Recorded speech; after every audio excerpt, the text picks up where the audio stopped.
स्वागत है आप सभी का मेरे यूट्यूब चैनल बैंक स्टडी में। मैं हूं दीपक और आज हम लोग अपने प्रैक्टिस के सेट 49 पे आ चुके हैं और आज का ये क्वेश्चन मंथ बेस पे है। बहुत ही इंपॉर्टेंट है आपके बैंक एग्जाम्स के लिए, तो वीडियो को पॉज करिए और एक टाइमर लगाइए आप 90 सेकंड्स का और विद इन टाइम क्वेश्चन को सॉल्व करने का प्रयास करिए।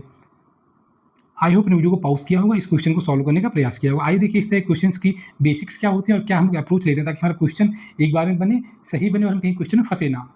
लिखा हुआ है 8 लोगों का जन्मदिन 4 अलग-अलग महीनों में होता है, अर्थात जून, जुलाई, अगस्त और सितंबर। कह रहा है कि 8 लोगों का जन्मदिन है जिसमें आपके पास 4 महीने दिए हुए हैं, जून, जुलाई, अगस्त और सितंबर। ठीक है। प्रत्येक महीने में उनका जन्मदिन 2 अलग-अलग तारीखों को होता है, अर्थात 8 और 16। कह रहा है कि हर एक महीना में 2 डेट आपके पास गिवन है, 8 और 16, जिसमें कि लोगों का जन्मदिन है। ठीक है। तो यानी कि हमारे पास 4 मंथ दिया हुआ है, साथ ही हर एक मंथ में हमारे पास 2 डेट दिया हुआ है जिसमें लोगों का जन्मदिन है। क्लियर है? ठीक है। यानी कि आपके पास 4 महीने हो गए और हर एक महीने में 2 डेट है, 2 डेट जो है जन्मदिन है लोगों का, तो यानी कि 4 को मल्टीप्लाई करिएगा 2 से तो 8, यानी कि 8 लोगों का डेट ऑफ बर्थ आपका आ जाएगा। क्लियर है? आगे मूव करते हैं। कोई 2 लोग एक ही महीने की एक ही तारीख को जन्मदिन नहीं मनाते, यानी कि हर एक पर्सन का अपना एक इंडिविजुअल डेट ऑफ बर्थ है। ठीक है ना? और उसी अकॉर्डिंग ये क्वेश्चन आपका फ्रेम होगा। तो देखिए इस क्वेश्चन को फ्रेमिंग करने के लिए सबसे पहले आप क्या करिए, आप सबसे पहले आप लिखिए मंथ को, है ना? और एक सही ऑर्डर में मंथ को लिखना है। जैसे कि सबसे पहले आपका आएगा जून, है ना? क्योंकि सबसे बड़ा व्यक्ति होगा, जून हो गया, ठीक है? फिर आपका हो गया जुलाई, फिर ये आपका हो गया अगस्त और ये हो गया आपका सितंबर। ठीक है? तो एक ऑर्डर में हम मंथ को लिख लेते हैं। क्लियर है? ठीक है? अब देखिए आपसे कहा गया कि हर एक मंथ में 2 डेट है ना? एक आपका 8 तारीख है, तो बताइए सबसे पहले 8 तारीख आएगा ना? ठीक है? उसके बाद ही 16 तारीख आएगा, है ना? तो ये 2 डेट आपको गिवन है ना? ठीक है? तो और हर एक मंथ में 2 लोगों का बर्थडे है, ठीक है? तो आइए हम इसको फ्रेम करते हैं। देखिए, ये आपका मंथ का हो गया कॉलम, ठीक है? और ये हो गया आपका डेट का। ये हो गया आपका, देखिए सबसे पहले 8 जून का व्यक्ति आएगा ना जिसका डेट ऑफ बर्थ होगा, फिर 16 जून होगा ना, क्लियर है? ठीक है? उसके बाद आप आ जाइए जुलाई में, इसके बाद देखिए जून के बाद जुलाई हो गया, यानी कि 8 जुलाई हो गया और फिर यहाँ पे 16 जुलाई हो गया। ठीक इसी प्रकार आपका अगस्त होगा और ठीक इसी प्रकार सितंबर होगा, है ना? क्लियर है? ठीक है? जिसमें से ये जो पर्सन होगा ये सबसे बड़ा व्यक्ति होगा और यह जो है सबसे छोटा व्यक्ति होगा। यहाँ तक तो क्लियर है ना? ठीक है? तो जब भी आपको मंथ बेस का पजल दिखे, है ना, एग्जाम में, तो आप इस तरह के जो क्वेश्चंस होते हैं इसको आप इसी तरीके से अप्रोच करिएगा। इसमें आपको क्या दिया हुआ है देखिए, आप यहाँ पे एक और चीज़ ध्यान दीजिएगा कि जो भी मंथ जो आपके पास गिवन है उसमें आपका जो डेज होता है उसको आप साइड में नोट डाउन कर लीजिए। जैसे जून आपका होता है 30 दिनों का, जुलाई आपका होता है 31 दिनों का, अगस्त आपका होता है 31 दिनों का, सितंबर होता है आपका 30 दिनों का। ये जो बेसिक आपका जो इन्फॉर्मेशन है फ्रेमिंग में, इसको आप नोट डाउन कर लीजिए। कई बार क्या होता है कि डेज से आपके पास ये इन्फॉर्मेशन रहता है, तो आप इसको तुरंत यूटिलाइज कर लीजिएगा, बार बार आपको स्क्रीन देखने की जरूरत नहीं पड़ेगी। क्लियर है ना? ठीक है? तो यहाँ पे हमने क्वेश्चन को फ्रेम कर लिया है। एक में मैंने 8 तारीख लगाया है, दूसरे में मैंने 16 तारीख लगाया है। क्लियर है? ठीक है? आगे यदि यहाँ पे मैं आपसे पूछूं कि यदि यहाँ पे मैं बोलूँ कि ए का जन्म जो है 8 जून को हुआ है सपोज, ठीक है? और सी का जन्म जो है, ए और सी के बीच में 3 व्यक्ति हैं, ठीक है ना? तो बताइए सी का प्लेसमेंट कहाँ पे होगा? काउंटिंग करने का तरीका कैसे होगा बताइए? इसका जो काउंटिंग करने का तरीका होगा, देखिए 8 जून के बाद आपका 16 जून आएगा ना, ठीक है? 16 जून के बाद आपका 8 जुलाई आएगा, 8 जुलाई के बाद आपके पास 16 जुलाई आएगा, फिर 16 जुलाई के बाद आपके पास 8 अगस्त आएगा। ये तरीका होता है काउंटिंग करने का। यानी कि जो हमारा तरीका है इस तरीके से हम लोग काउंट करते हैं। क्लियर है ना? ठीक है? जो एक लॉजिकल तरीका है काउंट करने का। क्लियर है? ठीक है? तो देखिए ए और सी के बीच में मैंने बोला आपसे कि 3 व्यक्ति का जन्मदिन है, ठीक है? तो 1 व्यक्ति, 2 व्यक्ति, 3 व्यक्ति, यहाँ पे आपका सी आ जाएगा। क्लियर हो गया ना? फिर यदि मैं बोलूँ आपसे सी और बी के बीच में 1 व्यक्ति का जन्म हुआ है, तो बताइए बी कहाँ पे आएगा? तो बी का पॉसिबिलिटी 2 जगह है ना बताइए आने का। सी आगे भी जा सकता है सी से, है ना? तो बी यहाँ आ सकता है, या तो फिर सी से यदि हम पीछे की ओर जाएँगे क्योंकि ये क्लियर नहीं है ना कि सी से छोटा है या बड़ा है, ठीक है ना? तो सी और आपका 1 व्यक्ति यहाँ पे ये हो गया और बी आपका यहाँ पे आ गया। क्लियर है ना? मैंने आपको ये समझाने का प्रयास किया कि हम लोग काउंट कैसे करते हैं। क्लियर है ना? ठीक है? आइए अब हम लोग अपने गिवन इन्फॉर्मेशन में आते हैं। तो हमने आपको जो इसका क्वेश्चन का जो बेसिक है मैंने उसे आपको बताया, ठीक है? अब देखिए हम लोग आते हैं अपने क्वेश्चन में। क्या लिखा है ध्यान से देखिएगा, एफ का जन्मदिन सितंबर में है। देखिए ये आपका क्लियर कट इन्फॉर्मेशन है एफ के बारे में। ये मंथ भी डिसाइड कर दिया है आपको कि सितंबर में है। अब या तो ये 8 को जाएगा या 16 को जाएगा। क्लियर है ना? तो हम लोग क्या करते हैं हमेशा, आप जब देखें कि 2 पॉसिबिलिटी क्रिएट हो रहा है तो आप क्या करें, इमीडिएट आप 2 पॉसिबिलिटी बना लें। क्लियर है ना? ठीक है? यहाँ इस तरीके से कर दिए ताकि आप कंफ्यूज ना हो, ठीक है? ये आपका 8 तारीख हो गया, ये आपका 16 तारीख हो गया। अब देखिए एफ का जन्मदिन सितंबर में है और सितंबर आपका यहाँ पे है, तो या तो यह जो है आपका 8 सितंबर को भी जा सकता है, यानी कि 8 सितंबर को भी इसका जन्मदिन हो सकता है, या 16 सितंबर को भी हो सकता है ना? तो यानी कि हम एक बार एफ को रखते हैं 8 सितंबर में और एक बार रखते हैं एफ को 16 सितंबर में। क्लियर है यहाँ तक? आगे मूव करें, चलिए।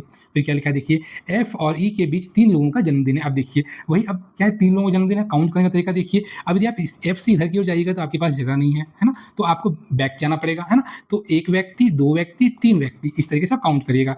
एफ और ए के बीच में हो गया 3 व्यक्ति, क्लियर हो गया। ठीक इसी प्रकार देखिए इसके आगे तो आपके पास जगह ही नहीं है, क्लियर है, ठीक है? तो आपको ध्यान रखना पड़ेगा एफ 1 व्यक्ति, 2 व्यक्ति, 3 व्यक्ति और ये आपका ई हो गया, क्लियर है ना, ठीक है? और मूव करते हैं आगे।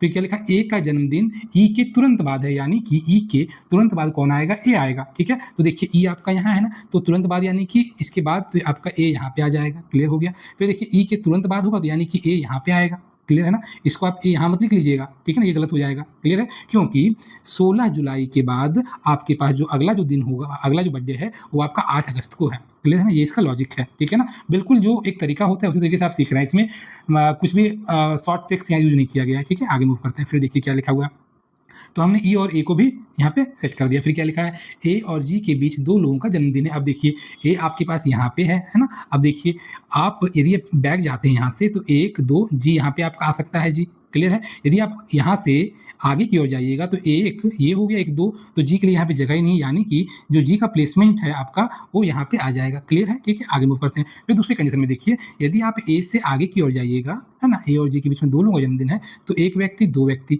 यानी कि आपके पास जी को प्लेस करने के लिए यहाँ पे जगह ही नहीं है क्योंकि पहले से ही एफ आपका है, ठीक है?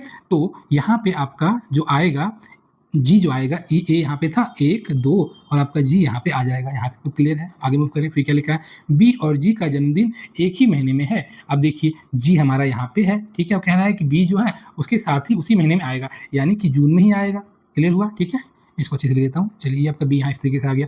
ठीक इसी प्रकार ये 16 जून को है और बी के बारे में कहा गया कि बी और जी जो है दोनों एक ही महीने में उनका बर्थडे है, ठीक है? तो बी आपका 8 जून को आ जाएगा। यहाँ तक तो क्लियर है ना, कोई डाउट नहीं होना चाहिए। चलिए आगे मूव करते हैं। फिर क्या लिखा है देखिए ध्यान से, डी का जन्मदिन एच के ठीक पहले है, लेकिन एच और डी का जन्मदिन एक ही महीने में नहीं है। अब देखिए क्या कह रहा है, एच के ठीक पहले आपका चाहिए क्या, डी चाहिए मुझे, है ना? लेकिन दोनों के बारे में क्या कह रहा है कि सेम मंथ में आपका नहीं होना चाहिए। अब देखिए हमारे पास कहाँ-कहाँ ब्लैंक बचा हुआ है, तो देखिए एक ही स्पेस है जहाँ एच और डी को हम लोग प्लेस कर सकते हैं। इस वाले कंडीशन में एच आपको यहाँ रखना पड़ेगा और डी यहाँ पे रखना पड़ेगा, क्लियर है ना? लेकिन क्या कहा गया कि दोनों सेम मंथ में नहीं आने चाहिए, तो यानी कि ये आपका गलत हो गया। इसके अलावा देखिए आपके पास डी और एच को प्लेस करने का कोई जगह नहीं था, क्योंकि जब भी आएगा एच और डी दोनों एक साथ आएगा। अब देखिए इस वाले कंडीशन में हमारे पास एच और डी को प्लेस करने का मात्र एक ही जगह है, हमको 2 ब्लैंक चाहिए एक साथ खाली, तो यानी कि आपका एच यहाँ पे आ जाएगा और डी आपका यहाँ पे आ जाएगा, क्लियर हुआ, ठीक है? फिर क्या लिखा देखिए, सी का जन्मदिन ए से पहले है, ए से पहले यानी कि यहाँ पे आपका सी आ गया, एक ही यहाँ पे जगह बचा हुआ था और यहाँ पे आप देखिएगा तो एच और डी के बारे में है था, तो ये दोनों क्या सेम मंथ में नहीं था। देखिए ये आपका अगस्त में, ये आपका सितंबर में है, तो इस तरीके से आपका ये क्वेश्चन सॉल्व हुआ। आई होप चीज़ आपको क्लियर हुई होगी। अब इससे जो रिलेटेड कुछ क्वेश्चन को देखते हैं। क्या लिखता है, निम्नलिखित में से किसका जन्मदिन अगस्त में है? अब देखिए अगस्त में 2 लोगों का जन्मदिन है, ए और डी का है। यहाँ पे आपके जो ऑप्शंस में दिया हुआ ए तो आपका ये आंसर हो जाएगा, यदि डी होता तो ए एंड डी आपका आंसर जाता है, क्लियर है? निम्नलिखित में से किसका जन्मदिन 8वां जून को है? अब देखिए 8 जून को किसका बर्थडे है, तो ये आपका बी का है। फिर क्या लिखा, ई और एफ के बीच कितने लोगों का जन्मदिन है? अब देखिए ई आपके पास यहाँ है और एफ आपके पास यहाँ पे है, 1, 2, 3 है ना, तो यहाँ पे 3 लोगों का जन्मदिन है। आगे मूव करते हैं। ई की जन्मतिथि और माह कौन सा है? ई देखिए आपका कहाँ पे है, यहाँ पे, यानी कि ये हो गया आपका 16 जुलाई, क्लियर है ना? इस तरीके से एग्जाम में आपको क्वेश्चन पूछता है। तो चलिए आपको मैंने प्रयास किया कि बेसिक भी सिखाऊँ, ठीक है ना? और ये क्वेश्चन इस तरह के क्वेश्चन आपके बैंक एग्जाम्स में हमेशा पूछे जा रहे हैं, बहुत ही इंपॉर्टेंट है, तो आप इस तरह के क्वेश्चन की प्रैक्टिस कर लीजिए, है ना? और यदि आपको ये आज सेशन अच्छा लगा है तो प्लीज़ वीडियो को जरूर लाइक करिए। यदि आप चैनल में पहली बार आए तो सब्सक्राइब जरूर करिए, ताकि आपको इसी तरह के और अच्छे क्वेश्चन आपको मिलते रहे। मिलते हैं नेक्स्ट वीडियो में, जब तक के लिए अपना ध्यान रखिए, मन लगा के पढ़ाई करिए। Thank you, have a nice day.